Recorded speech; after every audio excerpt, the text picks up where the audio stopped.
Hermanos también que están en la librería, por favor de pasar a sus lugares.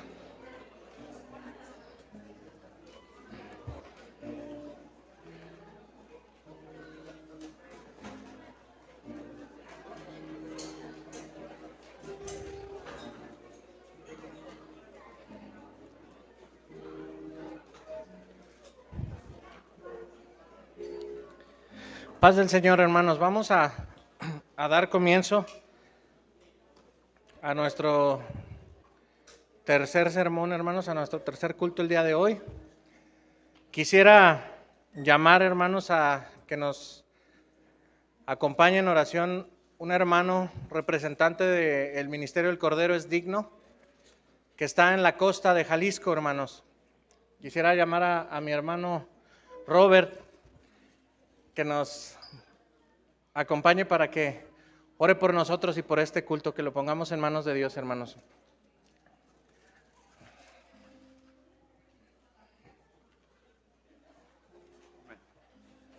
Dios les bendiga, amados hermanos.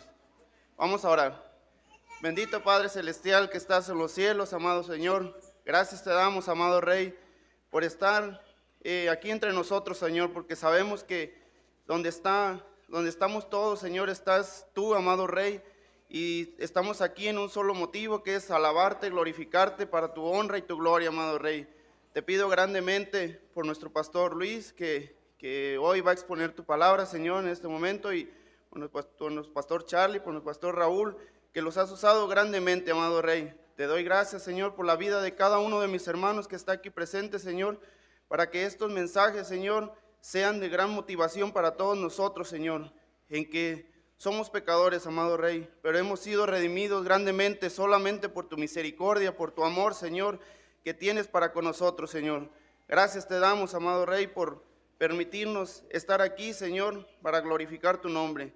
Gracias, Señor. Te damos la honra, la gloria y la alabanza que tú mereces, amado Rey, y que este momento sea de gran edificación para todos nosotros, Señor, para salir y predicar tu glorioso mensaje, Señor, a los perdidos, Señor, que día con día se pierden y van directos al infierno, Señor, que necesitamos dar esa necesidad de llevar tu mensaje glorioso y predicar tu glorioso mensaje. A ti sea la honra y la gloria, amado Rey. En Cristo Jesús te agradecemos todo. Amén y amén. Amén.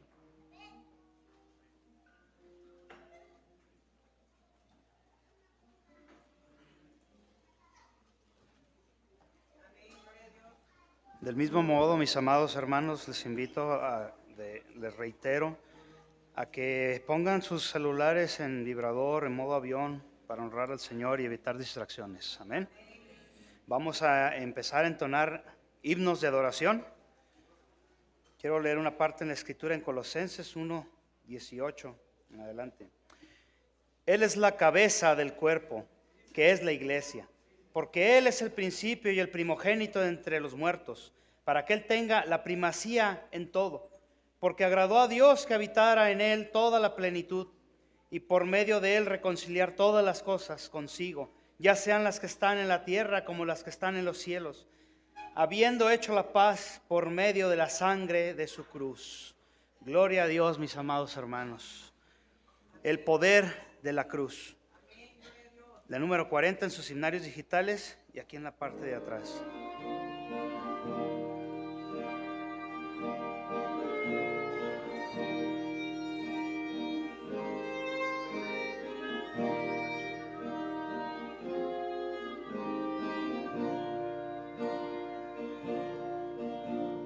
Oh, al ver aquel negro amanecer, Cristo entregado a morir, condenado fue, siendo justo y fiel, clavado a una cruz. El poder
Regocíjense siempre en nuestro Señor. De nuevo les digo, regocíjense. Su humildad sea conocida por todo hombre. Nuestro Señor está cerca. Amén. Él es mi todo, la número 30 en sus señales digitales.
Hermanos, qué bendición poder alabar al Señor, contemplar el poder de la cruz, hermano, que es por la muerte de nuestro Señor Jesucristo, hermanos.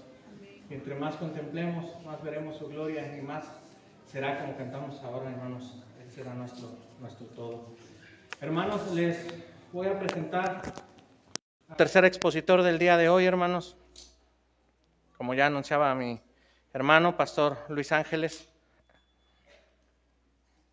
Es originario, hermanos, de la Ciudad de México. Nace en 1979, hermanos. Desde muy temprana edad, hermanos, siendo apenas un joven, se muda con sus padres a la ciudad de Tulancingo, Hidalgo, en donde actualmente él radica, hermanos. Por la gracia que el Señor le ha concedido, hermanos, le dio este don de la vida eterna al haberle conocido, hermanos, a sus 24 años, hermanos. Hace 16 años contrae matrimonio, hermanos, con nuestra hermana Vanessa, quien ha sido su ayuda idónea, hermanos, y su compañera de milicia en esta comisión que el Señor le ha dado y que le ha confiado, hermanos. El ministerio de nuestro pastor, esta obra que le ha encomendado, se ha expandido a varios puntos, hermanos, de la ciudad en donde él radica, hermanos, incluyendo algunas misiones en la Sierra Otomí Tepehua, hermanos, en la Sierra de Tenango. Nuestro amado pastor, hermanos, también sirve como gerente general en el ministerio de Living Waters en español, que ya muchos de ustedes conocen y que les hemos hablado de los recursos que pueden encontrar allí detrás en la librería, hermanos. Recursos que equipan a la iglesia, hermanos, y la capacitan, la inspiran para cumplir la gran comisión.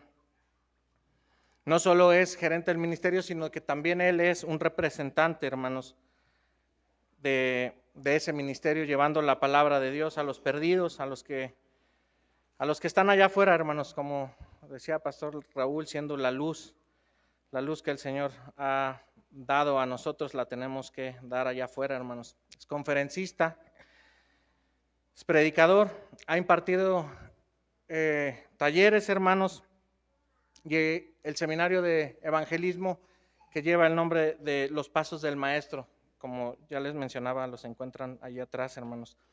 Lo ha hecho alrededor de varias partes del mundo, hermanos, incluidos Sudamérica, Estados Unidos, México y España, hermanos, así como algunos lugares en el Caribe.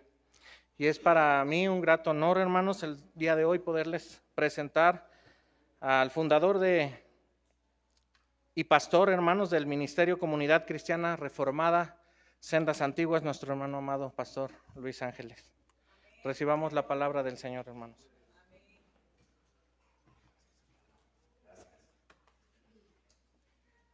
Dios los bendiga, hermanos. Buenos días a todos. Pueden tomar su lugar.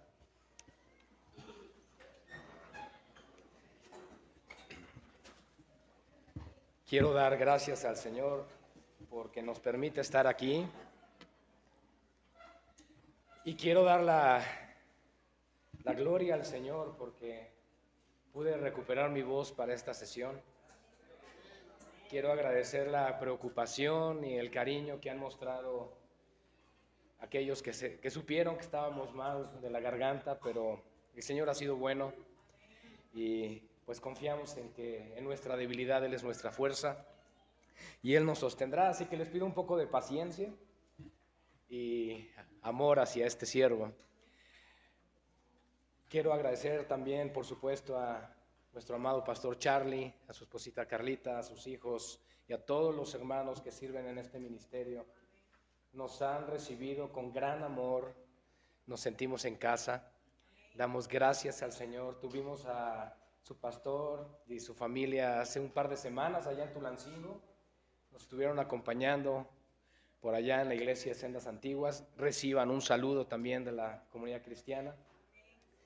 Y hermanos, pues nos gozamos que el Señor nos haya permitido estar aquí. Fue providencial que estuviéramos en este lugar realmente. Y damos gracias a Dios por eso. Me acompaña mi esposita, Vanessa, que está aquí atrás. Ya muchos de ustedes la conocen. Mis sobrinijos, que así les digo. Y por supuesto una amada familia y amigos de Tulancingo que nos acompañan, Oscar y Dalai y sus hijos. Y pues damos gracias al Señor por estar aquí y por abrir las puertas de este congreso para que pudiéramos compartir la palabra con ustedes en esta tarde ya. Dije buenos días, pero es tarde, es que se movió un poquito el horario, ¿verdad? Si han puesto atención a su horario del programa, estamos un poquito desfasados, pero tenía yo, por lo que leí ahí, 1:20 para poder compartir el mensaje, pero como me siento mal de la garganta, solo lo haré 2 horas. Así que vamos a abrocharnos los cinturones, hermanos. Bien, quiero invitarles a que abramos nuestras Biblias en Malaquías capítulo 1. Vamos a leer de los versículos 6 al 14. en Malaquías 1, del 6 al 14, mis amados hermanos. Hemos titulado esta enseñanza Temor y Honra. Hoy tengo el privilegio de compartir 2 mensajes con ustedes, que es esta sesión, la tercera, y también la sesión número 5, con el favor del Señor, donde tendremos una predicación expositiva acerca de 2 de Pedro, capítulo 1, versículos 1 al 10. Pero esta enseñanza, mis amados hermanos, cuando Pastor Charlie nos invita a poder compartir 2 sesiones con esta amada iglesia, con nuestros amados hermanos que están aquí presentes, considerando en oración, el Señor me llevó a Malaquías capítulo 1 y vamos a darnos cuenta cuán importante es para nosotros tener una comprensión clara de lo que implica bajo el nuevo pacto el sacerdocio que tenemos en Cristo. Ciertamente nuestro Señor Jesucristo es el sumo sacerdote, Él es la cabeza de la iglesia, somos suyos, le pertenecemos, pero nosotros debemos recordar que tenemos un llamamiento de parte del Señor para hacer ese real sacerdocio o sacerdotes del rey. Y tenemos una misión, un propósito claro como iglesia en medio de este evento. Así que Malaquías capítulo 1 nos va a recordar un poco los aspectos del sacerdocio del Antiguo Testamento.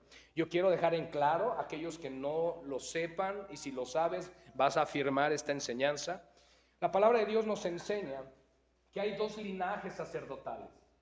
Por supuesto, en la carne, la genealogía de Leví, ¿verdad? De Aarón, el sacerdocio arónico, que fue Aarón, el hermano de Moisés, ese linaje sacerdotal, la tribu encargada de oficiar todo lo que es alabanza, sacrificio y demás con la expiación del Antiguo Testamento en el templo.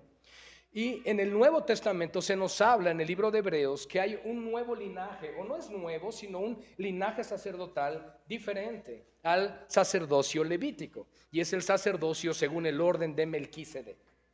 Ese sacerdocio según el orden de Melquisedec implica, mis amados hermanos, que es un sacerdocio espiritual y celestial, que no tiene nada que ver con el sacerdocio terrenal que tenía que ver con el primer pacto en la ley de Moisés. Cuando nosotros tenemos la premisa de estos 2 panoramas, comprendemos que en Cristo nosotros tenemos un sacerdocio que tiene que ver con la administración espiritual y celestial delante del Señor. Porque aunque estamos en el mundo, no somos de este mundo. Y por lo tanto nosotros intercedemos y clamamos delante del Señor por todos los hombres, como lo enseña 1 Timoteo capítulo 2, versos del 1 al 3. Tú y yo tenemos una misión en este mundo, y es ser sal y ser luz. Ser pregoneros de justicia y ser un reflejo en gracia de la visitación de Cristo en nuestras vidas. Así que, mis amados hermanos, bajo esta premisa vamos a leer el texto y después de esto oramos. Dice así la palabra del Señor, Malaquías capítulo 1, versículos 6 al 14. El Hijo honra al Padre y el siervo a su Señor. Si pues soy yo Padre, ¿dónde está mi honra? Y si soy Señor, ¿dónde está mi temor? Dice Jehová de los ejércitos, a vosotros, oh sacerdotes, que menospreciáis mi nombre y decís, ¿en qué hemos menospreciado tu nombre? En que ofrecéis sobre mi altar pan inmundo y dijisteis, ¿en qué te hemos deshonrado? En que pensáis que la mesa de Jehová es despreciable. Y cuando ofrecéis el animal ciego para el sacrificio, ¿no es malo? Asimismo, cuando ofrecéis el cojo o el enfermo, ¿no es malo? Preséntalo pues a tu príncipe. ¿Acaso se agradará de ti o lo serás acepto? Dice Jehová de los ejércitos. Ahora pues, orad por el favor de Dios para que tenga piedad de nosotros. Pero, ¿cómo podéis agradarle si hacéis estas cosas? Dice Jehová de los ejércitos. ¿Quién también haya de vosotros que cierre las puertas o alumbre mi altar de balde? Yo no tengo complacencia en vosotros, dice Jehová de los ejércitos, ni de vuestra mano aceptaré ofrenda, porque desde donde el sol nace hasta donde se pone es grande mi nombre entre las naciones, y en todo lugar se ofrece a mi nombre incienso y ofrenda limpia, porque grande es mi nombre entre las naciones, dice Jehová de los ejércitos. Y vosotros lo habéis profanado cuando decís, inmunda es la mesa de Jehová, y cuando decís que su alimento es despreciable. Habéis además dicho, oh, qué fastidio es esto, y me despreciáis, dice Jehová de los ejércitos, y trajisteis lo hurtado, o cojo, o enfermo, y presentasteis ofrenda.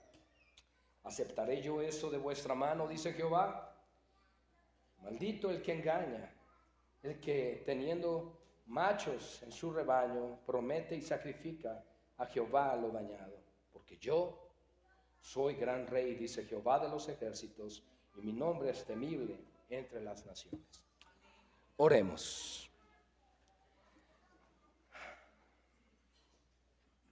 Precioso Padre, una vez más con temor y reverencia abrimos las Escrituras. Tú mandaste que tus mandamientos sean guardados, Señor, y amados. Hoy estamos delante de tu majestad, reconociendo nuestro pecado, reconociendo nuestras injusticias, nuestra iniquidad, nuestra maldad. Pero no nos acercamos, Señor, a ti hoy confiando en nuestras muchas justicias, sino en tus muchas misericordias. Hoy se ha hablado tu palabra, se ha expuesto la verdad de las Escrituras, se ha proclamado a Cristo. Y queremos seguir en ese mismo tenor, Señor. Que Cristo brille y nosotros seamos opacados. Que Cristo sea exaltado y nosotros olvidados, porque la gloria solo es tuya, Señor. Permite que tu Hijo sea engrandecido desde este púlpito. Y que tu palabra que toma el trono en este lugar, oh Señor, transforme nuestros corazones, renueve nuestro entendimiento y nos lleve al verdadero amor a Dios que implica la obediencia en alabanza y rendición a ti. Señor, gracias por este congreso. Somos de Cristo, somos tuyos, Señor. Y no hay mayor razón y peso que pueda haber en nuestro corazón que el sentido de pertenencia a ti, Señor. Gracias, Padre, porque tú nos has dado identidad y nos has hecho aceptos en el amado. Si no fuera por tu gracia, Señor, semejantes a Sodoma y Gomorra seríamos. Pero tu gracia se ha extendido hacia estos pecadores para traer luz y entendimiento y conocimiento de la verdad, la cual se encierran solamente en tu Hijo. A ti damos gloria y honra, Padre, y te suplico, Señor, que guíes este sermón, esta enseñanza, aplicando tú esta palabra a los corazones, trayendo temor, honor y reverencia a tu nombre, porque eres gran Rey, Señor. Permite, Padre, que mi garganta te sea útil. Te suplico que me sostengas durante este sermón, que dependo de ti, Señor. A ti damos la gloria, Padre, y todo esto en tus manos, en el nombre que sobre todo nombre oramos, en el nombre de Jesús. Amén. Amén. Gloria al Señor. Pueden tomar su lugar, hermanos. Una de las premisas que nosotros encontramos en el Nuevo Testamento, y como lo he citado ya dentro de la introducción, es precisamente que nosotros somos sacerdotes del Señor. Quiero darles un contexto histórico de Malaquías. Malaquías significa mi mensajero. De hecho, es un nombre que no aparece en todo el Antiguo Testamento. Hay eruditos que implican o dicen que no era el nombre del profeta, sino que simplemente hacía alusión al mensajero que Dios había utilizado. Pero muchos otros también llegan a la conclusión de que Malaquías era el nombre de este profeta. Este profeta Malaquías predica a finales del siglo V antes de Cristo. Y por lo tanto está marcando el final de la profecía o de la revelación del Antiguo Testamento. Como ustedes y yo lo sabemos, entre el Antiguo y el Nuevo Testamento existen 400 años de separación que son conocidos como la era de silencio. ¿Y por qué se les conoce como esa era de silencio? Es porque no hubo profeta de parte del Señor durante ese tiempo. Sabemos nosotros claramente también que en Malaquías capítulo 4 se da la profecía de aquel profeta que vendría con el ministerio como Elías, ese ministerio que establecería la voluntad de Dios a través de preparar el camino para el Mesías. Y el cumplimiento de aquel el cumplimiento de aquel profeta es Juan el Bautista. Entonces nosotros nos damos cuenta, mis amados hermanos, que es un puente entre el Antiguo y el Nuevo Testamento, Malaquías. Es el último de los profetas del Antiguo Testamento. Es la última carta o profecía de lo que conocemos como los profetas menores, y no porque sus profecías tengan menos valor o porque disminuyan o carezcan de algún propósito divino, sino por cuanto que su contenido es demasiado pequeño en comparación a los profetas mayores como un Isaías, Jeremías o Ezequiel. Entonces nosotros, mis amados hermanos, estamos viendo aquí en Malaquías capítulo 1, en tiempos del regreso de la deportación a Babilonia, Esdras, Nehemías. Yo sé que todos aquí están familiarizados en esa época, en ese tiempo, en esa historia bíblica, pero estamos viendo algo muy interesante. Recordamos que el primer templo, el templo de Israel, que fue construido por Salomón, fue destruido en la invasión babilónica por mano de Nabucodonosor. El pueblo de Dios fue llevado por 70 años a este exilio, y después de ese tiempo regresa y viene una reconstrucción, primero del templo y luego de los muros de Israel o de Jerusalén. Es interesante eso, porque Dios restauró primero la adoración antes que una protección o un cerco de la ciudad. ¿Eso qué quiere decir, mis amados hermanos? Que nosotros podríamos amurallar un lugar y pensar que eso garantiza la seguridad, pero no, el Señor dice, primero restauren la adoración, primero restauren el templo donde se invoca mi nombre, y después protejan la ciudad.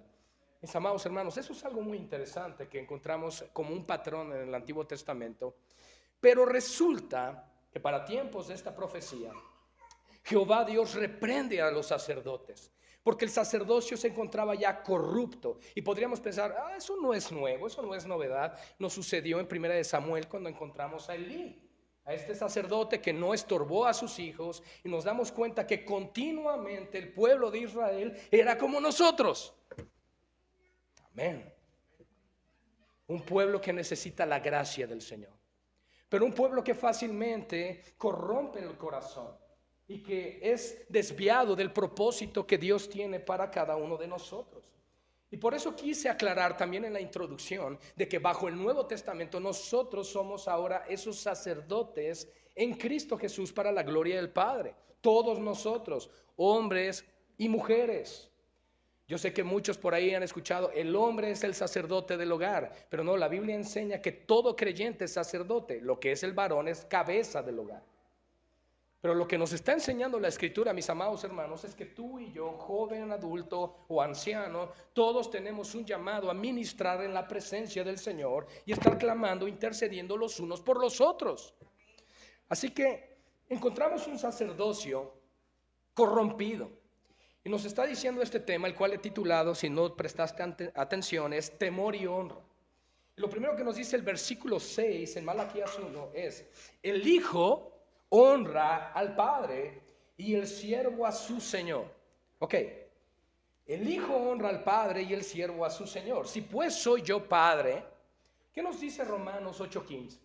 Que hemos sido adoptados por medio del Espíritu de adopción, por el cual clamamos, y todos lo saben, ¿verdad? Abba Padre. Entonces hemos sido recibidos como hijos. Todos somos creación de Dios, pero no somos hijos de Dios como la religión tradicional nos habla. Venimos a ser hijos cuando Cristo nos adopta, cuando nos hace parte de la familia de Dios. Y a partir de ese momento, mis amados hermanos, nosotros venimos a ser un especial tesoro ante los ojos del Padre. Y Él nos está diciendo, si el Hijo honra al Padre y el siervo a su Señor, resulta, mis amados hermanos, que Cristo es Señor también de su iglesia. Y la iglesia no es quien hace a Jesucristo Señor, sino que en el libro de los Hechos el mismo apóstol Pedro dice, Dios el Padre ha hecho a Jesús Señor y Cristo. Eso implica, mis amados hermanos, que la autoridad y la potestad que Jesucristo tiene, y que incluso es la autoridad y potestad con la cual nos envía a ti y a mí a predicar y a proclamar el Evangelio y las verdades eternas del Señor, implica, mis amados hermanos, que es un llamado que Dios ha hecho a cada uno de nosotros en particular. Es un llamado especial, es un llamado único y es un llamado personal. Dios te escogió a ti. ¿Y cuándo escogió tu vida? Ya lo entendemos, antes de la fundación del mundo. ¿Cuándo puso sus ojos en ti? Antes de la fundación del mundo. Apocalipsis 17:12 nos dice que el nombre de los salvos está escrito en el libro de la vida desde la fundación del mundo. Así que no somos fruto de la casualidad. Tú y yo estamos en los planes y en la mente de Dios. Ahora, ¿qué voy a hacer en respuesta a eso? ¿Cuál es el llamado que Dios tiene a mi vida en medio de estas circunstancias? Vivimos un mundo peligroso, tiempos peligrosos, advirtió Pablo a Timoteo en cuanto a apostasía. Y yo creo que la apostasía que estamos viviendo hoy es sin precedentes. Estamos viviendo tiempos tan difíciles, iglesia, donde muchos que pensábamos que eran, no son. Pero resulta, mis amados hermanos, que puedes ver de lejos un árbol y verlo como un manzano. Acercarte y decir, parece un manzano, se ve como manzano. Y llegas y, pero son peras. No era un manzano, parecía, pero no lo era. Estamos viviendo el tiempo de que muchos parecemos cristianos, pero no lo somos. Y probablemente estás pensando en este momento, otra vez, pastor, ya van 2 regañizas en este día, viene la tercera. Hermanos, yo creo que Dios está hablando a su iglesia. Y la palabra del Señor advierte que Cristo vuelve pronto. Sin importar la posición escatológica que tengamos, hay una verdad que nos une a todos: Cristo vuelve. Y por lo tanto, si Cristo vuelve, Él demanda santificación de su iglesia. Esa santificación que posicionalmente nos la ha dado en Cristo. Tú y yo somos santos por causa de Cristo. Así Dios nos ve delante de Él por causa de su Hijo. Pero hay una santificación progresiva en la cual tú y yo sí involucramos nuestra voluntad. Nadie es salvo porque quiere salvarse. Somos salvos por gracia y por medio de la fe. Pero una vez que estamos en Cristo, Dios espera esos frutos, esas buenas obras que Dios preparó. ¿Cuándo? De antemano, para que anduviésemos en ellas. ¿Te das cuenta que aún lo bueno que haces, Dios lo preparó para su propia gloria? Gloria al Señor, hermanos. Y esto es importantísimo porque quebranta el corazón orgulloso del hombre. Y nos permite ver, mis amados hermanos, la necesidad que tenemos de Cristo. Así que ruego, y es mi oración, que al final de este congreso tú cada vez veas más glorioso al Señor y veas cuán vil eres sin Él. Amén. Gloria al Señor. Si pues yo soy yo padre, hace una pregunta al Señor a través de su siervo: ¿dónde está mi honra? Yo creo que es una pregunta válida. Y el problema comienza siglos atrás, cuando Israel despreció a Jehová Dios como su rey. Nosotros entendemos que en el periodo de los jueces había una teocracia. ¿Qué significa? Que teos, Dios, es el que reina, el que gobierna, el que rige a través de sus jueces. Pero el último juez de Israel, que fue Samuel, resulta que Israel dice: queremos ser como las demás naciones. No queremos que Jehová reine sobre nosotros, queremos un rey. Y por eso, mis amados hermanos, se escoge a Saúl. Y si se dan cuenta y son suspicaces y se introducen un poco en el estudio de las Escrituras, se van a dar cuenta que en este caso la unción sacerdotal se hacía con el cuerno de la unción, pero a Saúl no lo ungieron con ese cuerno, lo ungieron con una redoma, con una vasija. Eso implicaba, mis amados hermanos, que esa vasija de barro estaba hablando de una unción humana, que aunque Dios permitió, no era el rey que Dios tenía preparado para ellos. Y por lo tanto, cuando Dios llama a David y Samuel va delante de él para ungirle como rey, después de que pasó por todos los hermanos, porque se dejó llevar por sus ojos, ¿verdad? Llegó a David y lo unge con el cuerno de la unción. Eso implica que Dios realmente le había llamado. Ahora, yo podría hacer una pregunta en esta mañana: ¿dónde están los que aman al Señor? A ver, voy a preguntar: ¿dónde están los que aman al Señor? Y si seguimos, cada vez se oye más fuerte. Pero ¿saben? No importa cuánto gritemos o levantamos las voces, porque Dios lo que mira es el corazón. Eso es lo que Dios busca: que el corazón sea renovado, transformado y cambiado a la imagen de Cristo. Hay un propósito en el Evangelio, y nos lo enseña Romanos 8:29, que es cada uno de nosotros seamos hechos conformes a la imagen del Hijo de Dios. Más de Cristo y menos de nosotros, es lo que Dios espera de su iglesia. Entonces, Él hace una pregunta: ¿dónde está mi honra si soy Señor? Si soy Padre, ¿dónde está mi honra? Perdón, y si soy Señor, ¿dónde está mi temor? Son dos aspectos que Dios merece y que Dios espera que nosotros, en respuesta a tan gran salvación que hemos recibido, podamos manifestar como un fruto genuino de la conversión en Cristo. Mis amados hermanos, si tú y yo hemos sido salvados por Cristo, se nota. Hay una manifestación real, evidente. Se nota en la forma de hablar, en la forma de, incluso hasta de caminar, de vestir, que hace un rato mencionaban al respecto. Y mis amados hermanos, Sobre todo se nota cuando hay una mortificación por el pecado, cuando te duele pecar contra Dios. ¿Saben? Somos pecadores y no vamos a dejar de pecar. Y no estoy diciendo esto para decir, tenemos permiso para pecar. No, porque el que practica sistemáticamente el pecado es del diablo. Pero somos pecadores, hermanos. Y muchas veces debemos reflexionar, ¿por qué quiero llegar al cielo? Bueno, la primera respuesta es clara, porque ahí está Cristo. Y no hay nada más maravilloso que el Señor. Pero la segunda respuesta debe de ser, porque así voy a dejar de pecar contra Él. Mientras estemos en este mundo, pecamos. Y cada vez que pecas, si no te mortificas, si no te duele, dice Pablo, entonces examínate a ti mismo y analiza si realmente estás en la fe del Hijo de Dios. Entonces, hermanos, nos damos cuenta que Jehová Dios está reprendiendo al sacerdocio corrupto del segundo templo, porque yo les hablaba de la deportación, les hablé de la destrucción del primer templo cuando fue la invasión por mano de Nabucodonosor, pero después cuando regresan Esdras, Nehemías y viene la reconstrucción del templo, está el segundo templo que fue, digamos que restaurándose hasta tiempos modernos, por decirlo así, de Herodes el Grande. Recuerdan que hay 3 Herodes en los evangelios: Herodes el Grande, Herodes y Herodes Antipas, que son 3 generaciones. Y nos encontramos, hermanos, que en este templo se estaba corrompiendo totalmente la adoración y los sacrificios al Señor.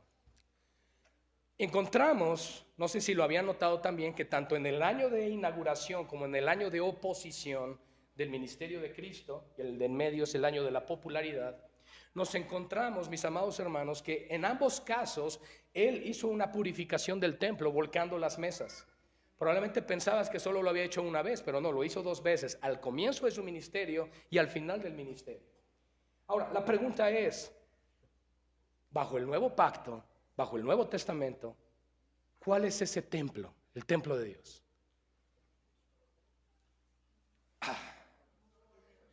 Tienes que levantar aquí tu mano, hermano. Nosotros somos el templo del Señor.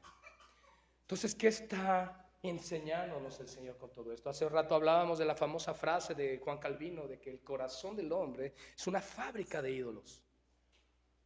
Entonces, lo que el Señor quiere es que volquemos esos ídolos del corazón, que realmente trabajemos en nuestras vidas y podamos discernir que ahora nosotros somos el templo, somos sacerdotes del Dios Altísimo. Ya dejamos claro, no quiero que se malentienda, que Cristo es el sumo sacerdote, pero hay un sacerdocio universal de la iglesia, y que dentro de este sacerdocio universal tú y yo tenemos un llamado. Y esta es la primera parte del mensaje. La segunda parte del mensaje lo voy a dirigir hacia la honra, honor y respeto que debe existir en la reverencia de la cena del Señor.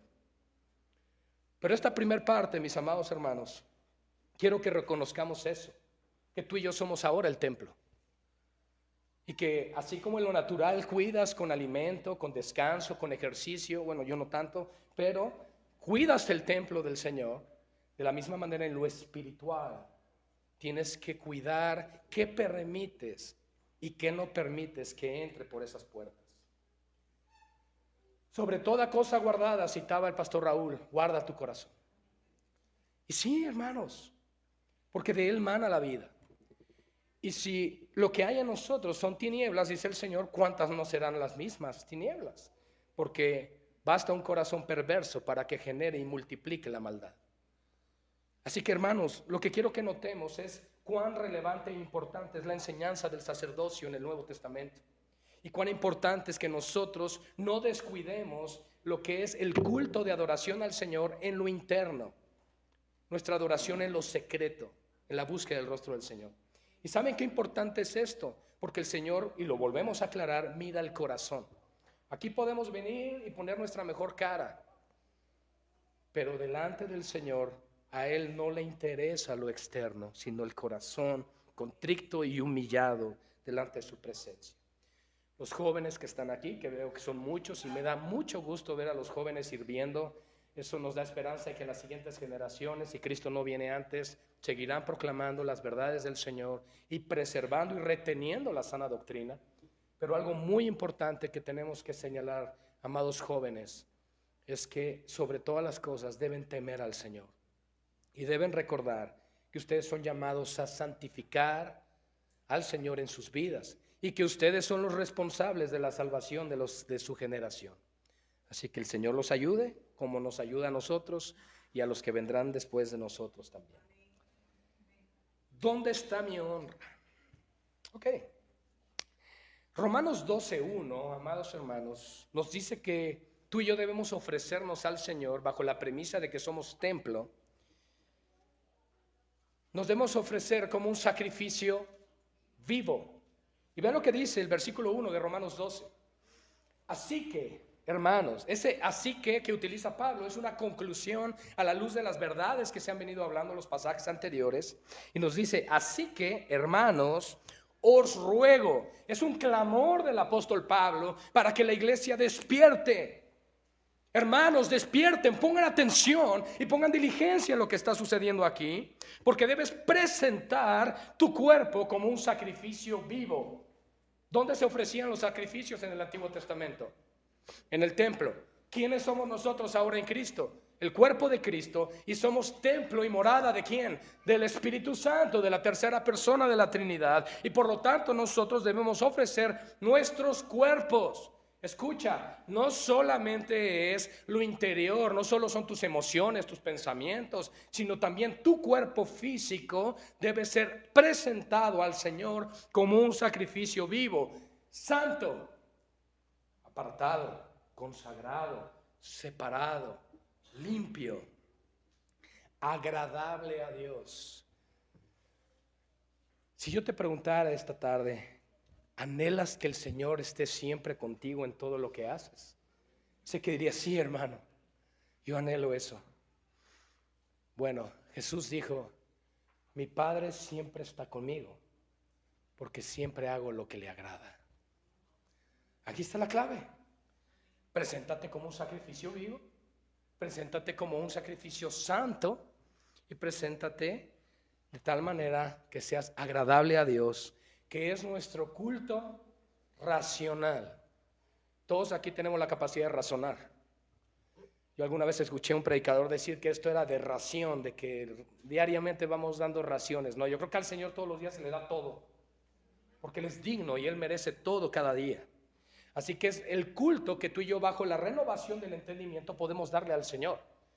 Yo no sé si lo has notado, pero el versículo 2 de Romanos 12, donde están leyendo ahorita, dice que no nos conformemos o no nos hagamos al molde de este siglo. Estoy leyendo Reina Valera 60. Sino que seamos transformados por medio de la renovación del entendimiento. Porque, mis amados hermanos, resulta que tu comportamiento, que nuestros hábitos y costumbres tienen que ver con lo que nosotros creemos. Y si tú y yo no somos renovados en nuestra mente, difícilmente podremos ser renovados en nuestras obras y acciones.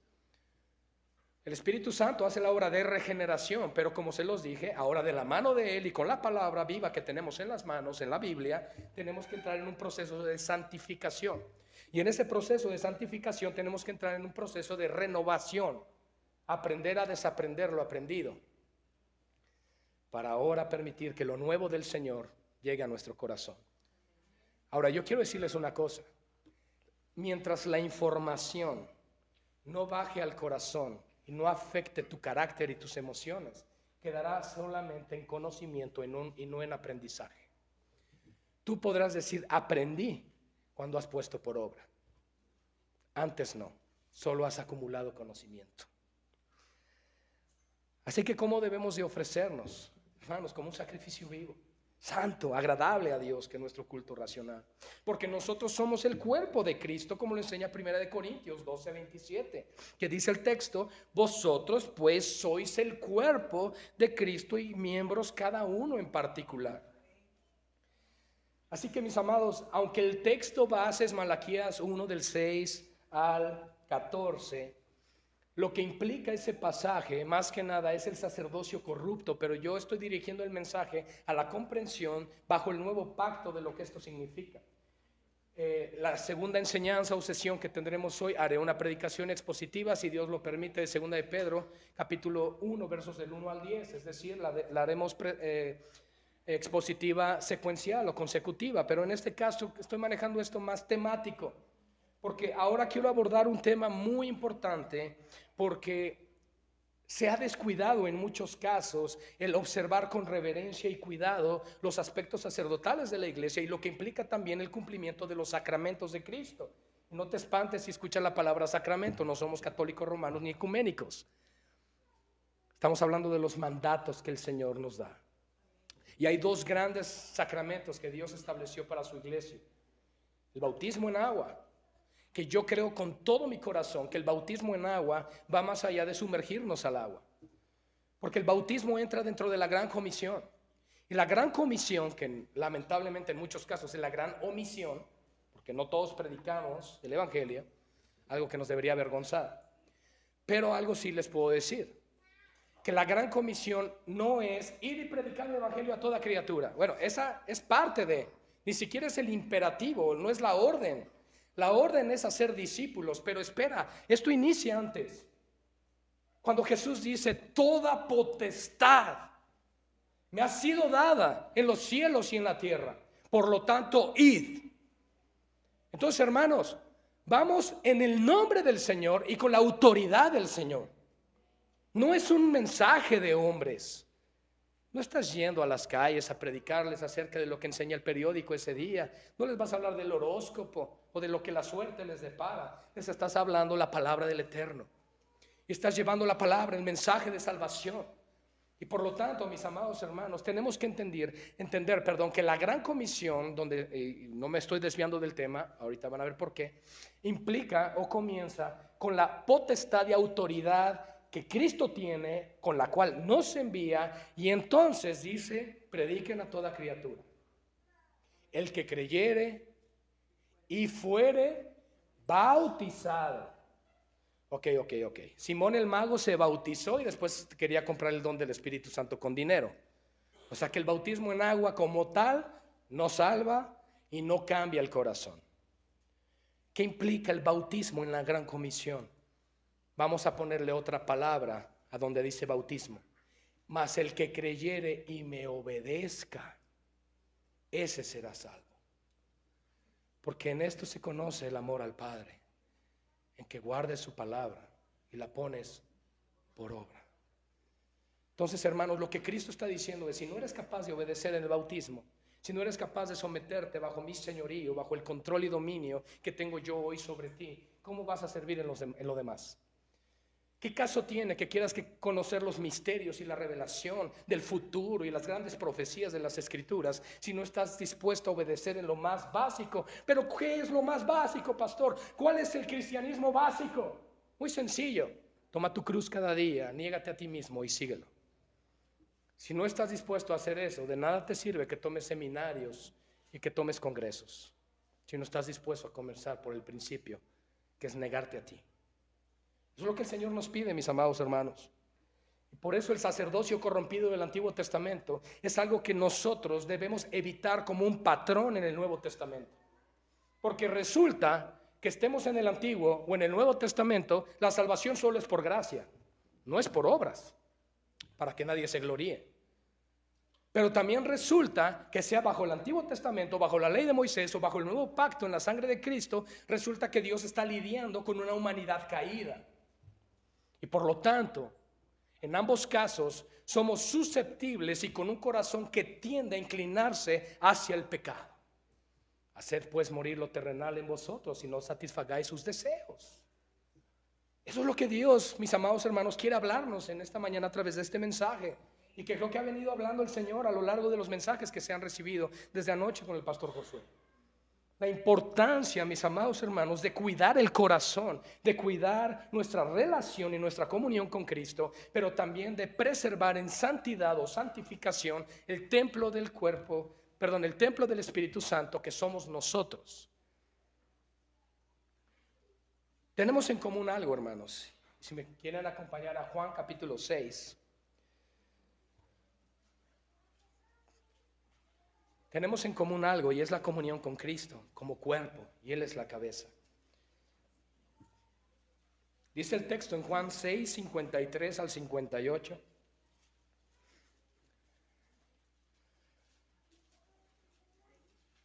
Dice así la palabra del Señor. Juan 6, 53 al 58.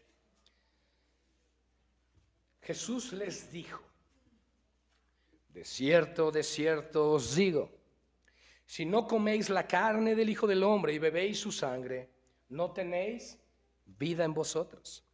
El que come mi carne y bebe mi sangre tiene vida eterna, y yo le resucitaré en el día postrero. Porque mi carne es verdadera comida y mi sangre es verdadera bebida. El que come mi carne y bebe mi sangre, en mí permanece y yo en él. Como me envió el Padre viviente y yo vivo por el Padre, asimismo el que me come, él también vivirá por mí. Este es el pan que descendió del cielo.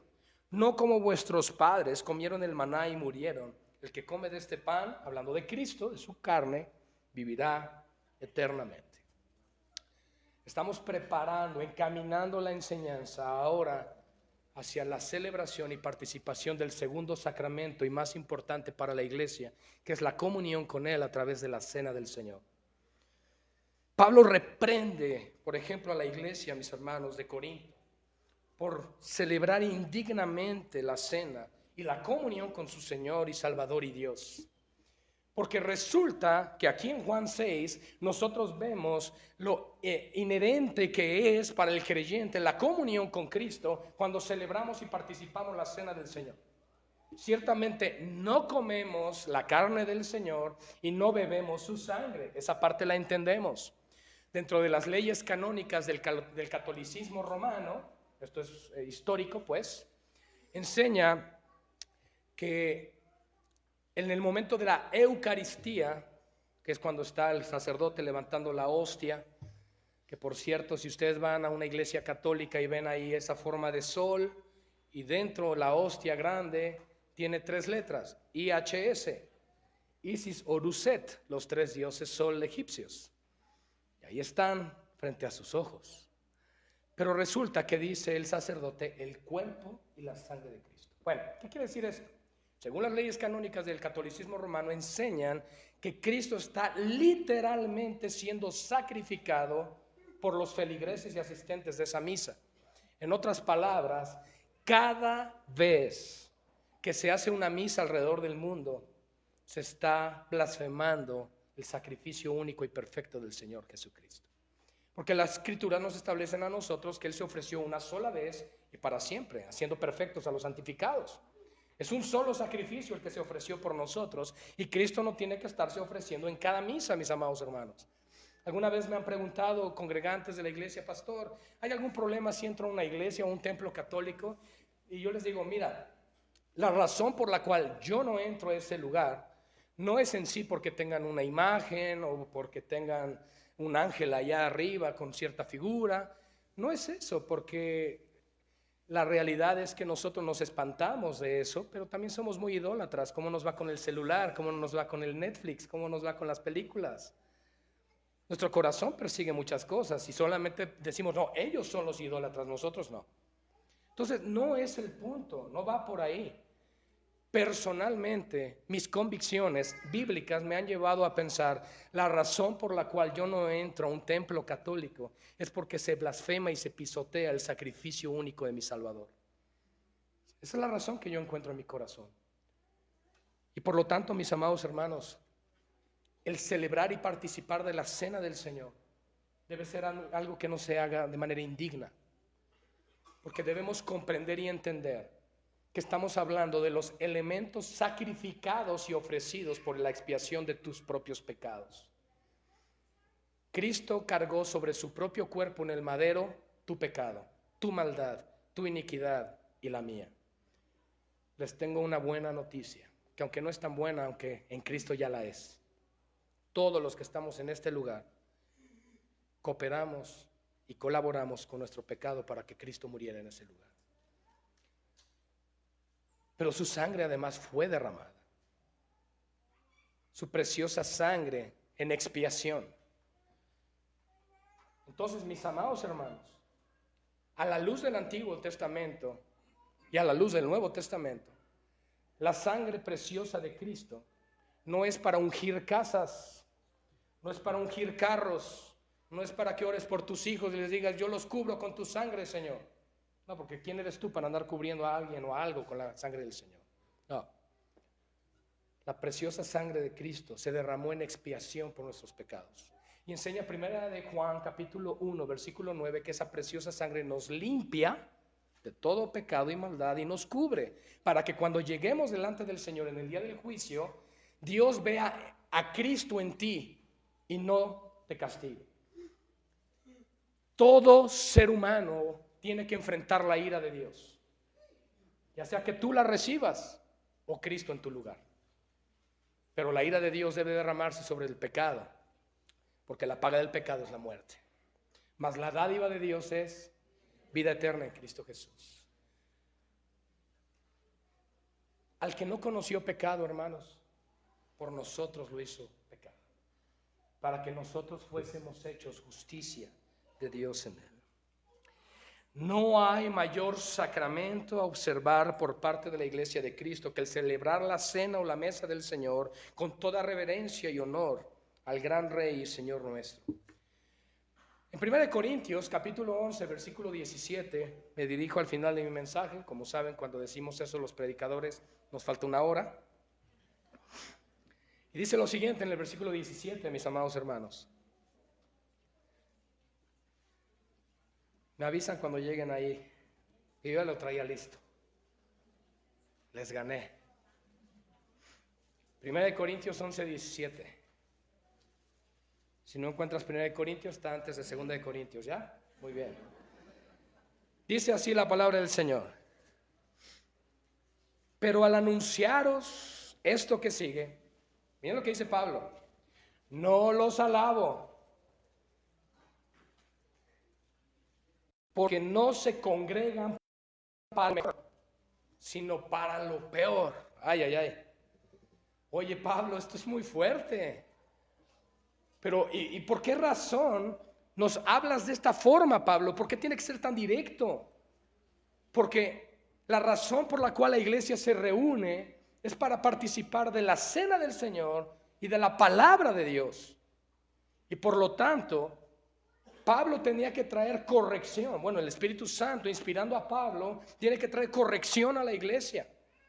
Porque, mis amados hermanos, lo que estaba haciendo la iglesia de Corinto era llegar, reunirse, unos llegaban antes, otros después, los que tenían dinero comían antes, los que no, etcétera. Había un desorden total dentro de la iglesia. Y Dios dice, no, yo soy un Dios de orden y tiene que haber orden en todo lo que se está haciendo en este lugar. Y en el versículo 20 nos dice, cuando pues os reunís, ahí mismo en 1 Corintios 11, cuando pues os reunís vosotros, esto no es comer la cena del Señor, porque al comer cada uno se adelanta a tomar su propia cena, y uno tiene hambre y otro se embriaga. Pues ¿qué? ¿No tenéis casas en que comáis y bebáis? ¿O menospreciáis la iglesia de Dios y avergonzáis a los que no tienen nada? ¿Qué os diré? ¿Os alabaré? En esto no os alabo. Ahora, ¿qué tiene en mente Pablo en todo esto? Que la iglesia es templo del Espíritu Santo. Y que la iglesia somos columna, lo que sostiene, y baluarte, lo que le da valor a la verdad. Si nosotros no somos un reflejo de la verdad piadosa de Dios a este mundo, ¿quién más lo va a hacer? No lo va a hacer las fundaciones de este mundo, lo tiene que hacer la iglesia. La iglesia es la llamada a reflejar a Cristo en medio de la oscuridad. Así que cuando nos reunimos, mis amados hermanos, tenemos que reunirnos de tal manera que honre y glorifique el nombre de Cristo cuando nos reunimos en su nombre. Y viene entonces a partir del versículo 3 la institución de la cena del Señor. Y ya bajo la premisa de lo que hemos venido hablando acerca del sacerdocio y acerca del templo, creo y espero y ruego al Señor que ya tendremos una comprensión más clara de lo que implica la importancia para ti en lo individual que celebres dignamente la cena del Señor por cuanto eres sacerdote del Dios Altísimo y por cuanto eres templo del Espíritu Santo. Vas a inmediatamente a detenerte y no le vas a dar a tu hijo pequeño, le vas a dar del jugo de uva o de lo que dé. No, vas a enseñarle a tus hijos a estar de pie. Es un momento de respeto, de honra, en silencio. Ese es el tiempo, es el clímax del culto. Así lo queremos ver. Se enseña a todos a guardar silencio, reverencia y respeto. Se enseña que todo el que tenga la facultad física puede estar de pie delante del Señor, porque es un momento honroso y es un momento de respeto ante el Señor. Es nuestra comunión con Él, que tenemos, sí, por su Espíritu, por su palabra, pero también, mis amados, a través de esta institución que Él estableció. ¿Quieres tener parte con Él? Necesitas comer su carne y beber su sangre. Ahora, esto no en lo literal, pero sí bajo la comprensión de quién eres tú ahora en Cristo. Recuerda, Él te ha hecho un hijo, te ha hecho una hija y te ha dado identidad en Él. Pero esa identidad va más allá de solo llevar una playera que diga soy de Jesús. La identidad te lleva a la comunión y la comunión te lleva al temor y el temor te lleva a la obediencia. Versículo 23, porque yo recibí del Señor lo que también os he enseñado, que el Señor Jesús, la noche que fue entregado, tomó pan. Ahora resulta que Pablo recibe el Evangelio por revelación, como lo enseña en Gálatas capítulo 1 y capítulo 2. No hubo alguien que le dijera, mira, ¿qué crees? Que Jesús la última noche, en la celebración de la Pascua, Él hizo esto. No, el Señor le revela esto directamente a Pablo, que por cierto fue el último apóstol. No estoy en contra de que hoy los misioneros se les diga apóstol o enviado, pero los apóstoles de Jesucristo son los que están en la Biblia. Porque yo recibí del Señor esto, como también os he enseñado. Pablo tenía el cuidado especial con la iglesia. Iglesia, no cometan el error, porque lo que están haciendo no es digno de alabanza. Se están reuniendo para lo malo. No deshonren al Señor con esto. Porque yo les he enseñado lo que recibí de Él, que el Señor Jesús, la noche que fue entregado, tomó el pan y habiendo dado gracias, lo partió. Ese partimento del pan implica cómo Él fue quebrantado, cómo Él fue molido, masticado por nosotros, como lo dice Isaías 53, con el siervo sufriente de Jehová. Y dijo, tomen o tomad, coman, esto es mi cuerpo que por vosotros es partido, hermanos. Partido. Haced esto en memoria de mí. ¿Cómo creen ustedes, amada iglesia, mis amados hermanos, que deba ser recordado el Señor Jesucristo en el momento de la cena del Señor, en un culto a su nombre? Con todo temor y reverencia y respeto. Pero estamos ahí, estamos pensando en que dejé la olla de frijoles en la estufa. Estamos en el momento de la cena y estoy pensando ya mañana es lunes, tengo que hacer esto y aquello. Y se nos olvida lo importante que es ese momento. ¿Sabes cuándo comienza la preparación para el culto del siguiente día del Señor? Cuando el culto del día del Señor termina. En el momento que termina el culto del día del Señor, inicia tu preparación para el siguiente domingo. Y eso implica entonces, hermanos, que nuestro ser sea santificado y guardado de manera irreprensible para ministrar y presentar nuestras vidas como un sacrificio vivo delante del Señor. Asimismo, tomó también la copa, verso 25, después de haber cenado diciendo, esta copa es el nuevo pacto en mi sangre, haced esto todas las veces que la bebiereis, una vez más, en memoria de mí. Así pues, todas las veces que comieres este pan y bebieres esta copa, ¿qué haces? Proclamas, anuncias la muerte del Señor hasta que Él venga. Entonces, mis amados hermanos, de nada sirve todo lo cristiano que estamos haciendo durante la semana si en el momento de la cena del Señor no estamos entendiendo quiénes somos nosotros como templo y sacerdotes delante de Él. No sirve de nada. La santificación y la preparación espiritual es lo más importante para ministrar al gran Rey. Estás llegando delante del trono del Altísimo y que tenemos acceso a ese trono por su gracia. Y Cristo abrió ese camino a su presencia. Así que tú y yo tenemos un llamado específico del Señor. Anunciar a este mundo, a través de este sacramento, a través de la cena del Señor, que somos un pueblo apartado. Nos gusta decir linaje, ¿verdad? Nos gusta decir real sacerdocio. Pero hermanos, eso va más allá de unas bonitas palabras. No es un lenguaje poético, es un lenguaje y palabras que se sellaron con la sangre del Hijo de Dios. Y que por lo tanto tenemos que honrar ese llamado. Voy terminando. Tomando la cena indignamente, verso 27. De manera que cualquiera que comiere este pan o bebiere esta copa del Señor, ¿cómo? Indignamente, ¿qué será?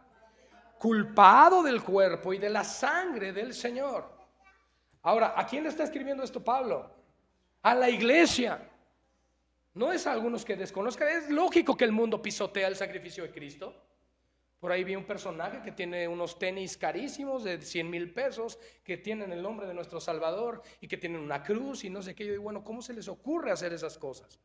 Pero es que este mundo rechaza al Señor. Pero la iglesia, si comes este pan o bebes esta copa indignamente, serás culpado de la sangre y del cuerpo. Por tanto, aquí viene esto: pruébate a ti mismo. Es preferible que si no has confesado y no te has arrepentido de un pecado, quédate ahí sentado y no participes de la cena. Te debe preocupar más lo que piense y sabe el Señor de ti que lo que los demás puedan ver.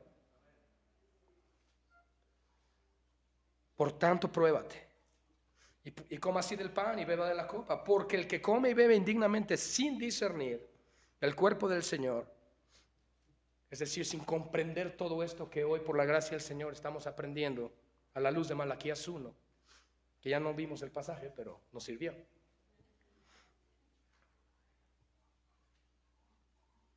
Porque el que come y bebe indignamente, sin discernir el cuerpo del Señor, juicio come y bebe para sí. Y aquí vienen las consecuencias. ¿A quién? A la iglesia. Y por eso Pablo, por inspiración del Espíritu Santo, tuvo que traer orden y corrección. Porque ¿saben qué estaba pasando dentro de la iglesia? Estaban cayendo unos en enfermedad, otros en debilidad física y otros estaban muriendo. El Señor se los estaba llevando antes para que no blasfemaran su nombre. Aún ahí vemos misericordia del Señor. Por lo cual hay muchos, verso 30, hay muchos enfermos y debilitados. ¿Entre quiénes? Entre vosotros. Y muchos duermen, han muerto.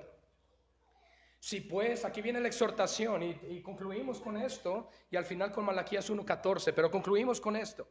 Si pues nos examinásemos a nosotros mismos, no te compares con el que está a un lado, compárate con Cristo, compárate con las Escrituras.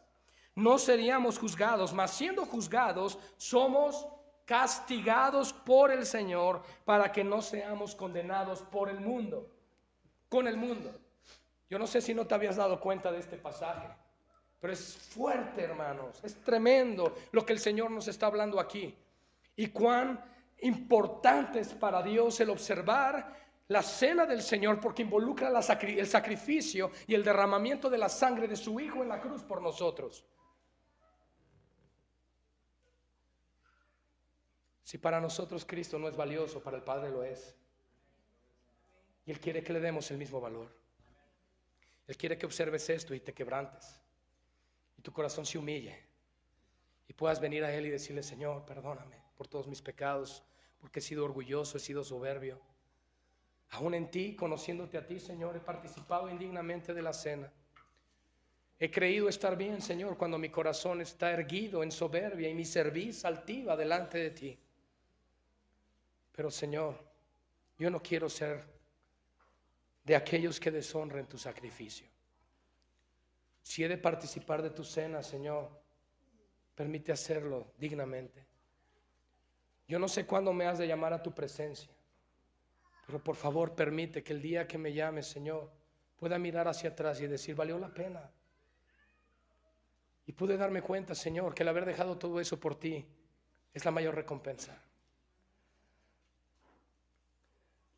Y entonces, hermanos, versículo 14 de Malaquías, y con esto cierro. Recuerden que aquí Pablo nos exhortó a examinarnos cada uno a nosotros mismos. Porque lo más grave es creer de ti algo que no eres. Maldito el que engaña, dice aquí. El que teniendo muchos machos, en su rebaño, es decir, el que teniendo lo mejor para ofrecerme, promete y sacrifica a Jehová lo dañado y le entrega al Señor lo peor. Nuestra adoración hipócrita, nuestra obediencia parcial, eso es ofrecer lo dañado. Cuando el Señor te ha dado en Cristo lo mejor para ofrecérselo a Él. Y entonces dice, porque yo soy gran rey, dice Jehová de los ejércitos, y mi nombre es temible entre las naciones. Oremos. Padre, Señor, has hablado a tu iglesia una vez más. No hay más que decir amén a esto, Señor. Para que seas tú veraz y todo hombre mentiroso. Pues no hay justificación, Señor, que podamos dar a nuestra deficiente adoración a ti. Mas esto haremos también, Señor, si tú en verdad nos lo permites. Es buscar agradarte, Señor. Padre, habla hoy al corazón de tu iglesia. Y si hemos presentado nuestras vidas, no en un sacrificio vivo, santo y agradable a ti, sino presentándote a ti lo dañado, perdónanos. Ayúdanos a corregir nuestro corazón, porque tú eres Padre de muchas misericordias. Y extiendes gracia a tu iglesia hoy, Señor. Aún hoy hay oportunidad de salvación y perdón para aquellos, Señor, que hemos errado en el camino. Pero ayúdanos, Padre. Guía nuestros pasos, que tu palabra sea esa lumbrera, esa luz en nuestro camino, para que no tropecemos en piedra, Señor, y podamos asirnos de tu mano y caminar confiados en que tú eres quien nos guías, para que de la manera como lo dijo Pedro, podamos seguir tus pisadas, Señor, y no desviar nuestro andar. A ti damos la gloria, Padre, y en tus manos los resultados de este congreso. En el nombre de nuestro Señor Jesucristo. Amén y amén. Gracias, hermanos, por su tiempo.